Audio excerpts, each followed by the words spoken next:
রাজধানীর বেশিরভাগ foot over bridge টোকাই, মাদকসেবী আর হকারদের দখলে। কোটি টাকা ব্যয়ে নির্মিত চলন্ত সিঁড়িগুলো অকেজো হয়ে পড়ে আছে মাসের পর মাস। পথচারীরা ফুটওভার ব্রিজ থাকতেও রাস্তা পার হচ্ছেন জীবনের ঝুঁকি নিয়ে। নগর পরিকল্পনাবিদরা বলছেন, প্রকল্প হাতে নিতে প্রশাসন যতটা আগ্রহী, তার বাস্তবায়ন ও রক্ষণাবেক্ষণে ততটাই উদাসীন তারা। ঢাকার 2 সিটি কর্পোরেশন বলছে, মেরামত আর নিরাপত্তা জোরদারে কাজ করছেন তারা। আরও জানাচ্ছেন তানভীর সিদ্দিক টিপু, আর ছবি তুলেছেন লুৎফুর রহমান। অরেঞ্জ সহ বিভিন্ন ফ্লেভারে প্রাণ lollipop, juicy juicy world. Hazrat Shahjalal আন্তর্জাতিক বিমানবন্দর সংলগ্ন ফুটওভার ব্রিজে যারা নিয়মিত চলাচল করেন, তাদের কাছে হেনস্থার এমন ঘটনা প্রায় নিয়মিত। টাকা দিলে তবেই মুক্তি, না দিলে ওরা তেরে আসে ময়লা পানি নিয়ে। দিনে দুপুরে হরহামেশা এখানে চলে মাদকসেবীদের দৌরাত্ম্য। রাত হলে টোকাই আর মাদকসেবীদের আখড়ায় পরিণত হয় ব্রিজটি। এখানে রাতে ঘুমাই, উঠতে মুঠে জায়গা, তারপর আবার ওদিকে ঘুমাই, ওদিকে বাঙ্গারে মঙ্গারে ঢুকাই। আমরা এনে আছে, ওদিকে আছে, এদিকে আছে, 20 থেকে 50 জনের মতো আছে। প্রায় 4 বছর ধরে অকেজো হয়ে পড়ে আছে কোটি টাকার চলন্ত সিঁড়ি।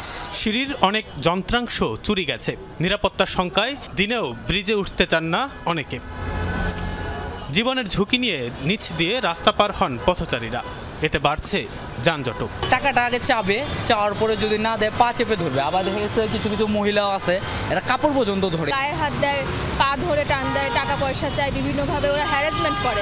বাইরের কান্ট্রিগুলোতে আইনকে যেভাবে আমরা শ্রদ্ধা করি, এখানেও যদি আমরা এটা প্র্যাকটিস করতে পারি, অভ্যাসে পরিণত করতে পারি, কেবল তখনই সম্ভব। একই চিত্র দেখা যায় সোহরাওয়ার্দী মেডিকেল কলেজ সংলগ্ন ফুটওভার ব্রিজে। এখানেও অচল চলন্ত সিঁড়ি। সেখানে যেন সংসার পেতেছে মাদকসেবীরা। ব্রিজের বিভিন্ন যন্ত্রাংশ খুলে বিক্রি থেকেই আসে মাদকের অর্থ, আছে এমন অভিযোগও। ব্রিজের বাকি অংশ দখল করে রেখেছে হকার আর ভাসমান মানুষ।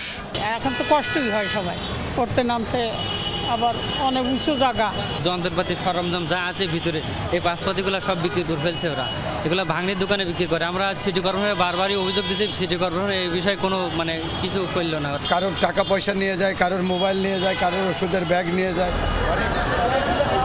ফার্মগেটের ফুটওভার ব্রিজের সাথে থাকা 20 কোটি টাকার চলন্ত সিঁড়িটিও প্রায় 2 বছর অচল, পরিণত হয়েছে ডাস্টবিনে।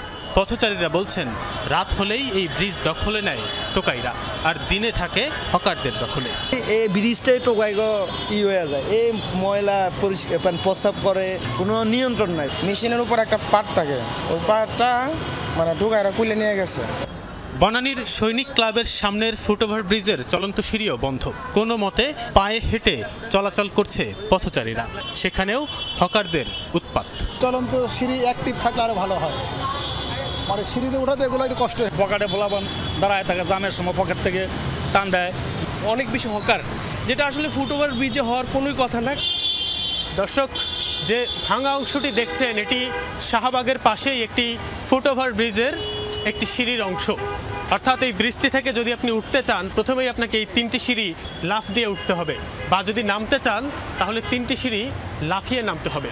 এবং নেমেই আপনি যেটা দেখবেন যে এর চারপাশে নানান ধরনের দোকান দিয়ে বেষ্টিত, অর্থাৎ কোনো খাবারের দোকান বা ফুলের দোকানের মধ্য দিয়েই আপনাকে বের হতে হবে বা ঢুকতে হবে। ফুটওভার ব্রিজগুলো রক্ষণাবেক্ষণের দায়িত্ব ঢাকার 2 সিটি কর্পোরেশনের। দায়িত্বশীলরা জানান, ব্রিজ মেরামত ও চলন্ত সিঁড়ি চালুর কাজ চলছে। আনসার নিয়োগ দেওয়ার পরিকল্পনা করেছে। এটা শুধু চুরিটাকে রোধ করার জন্য না, আপনি দেখবেন যে ফুটওভার ব্রিজগুলোতে কিছু দোকানপাট আছে যেটা লোকজনের সহজ পারাপারকে ব্যাহত করছে, এবং ট্রু সেন্সে রাত্রেবেলা আমাদের পথচারীদের জন্য কিছুটা নিরাপত্তার ঝুঁকিও আছে। ভাসমান তারা রাতের বেলা এই জায়গাগুলোতে আশ্রয় নেয়। এই বিভাগে আমাদের ট্রাফিক বিভাগের সাথে যারা আমাদের কনসার্ন, তাদের সাথে কথা বলেছে যে এই বিষয়গুলো যেন তারা রাতে পুলিশ বিভাগ যেন টহল দেয়। নগরবিদরা বলছেন, প্রকল্প হাতে নিতে প্রশাসন যতটা আগ্রহী, তার বাস্তবায়ন ও রক্ষণাবেক্ষণে ততটাই উদাসীন তারা।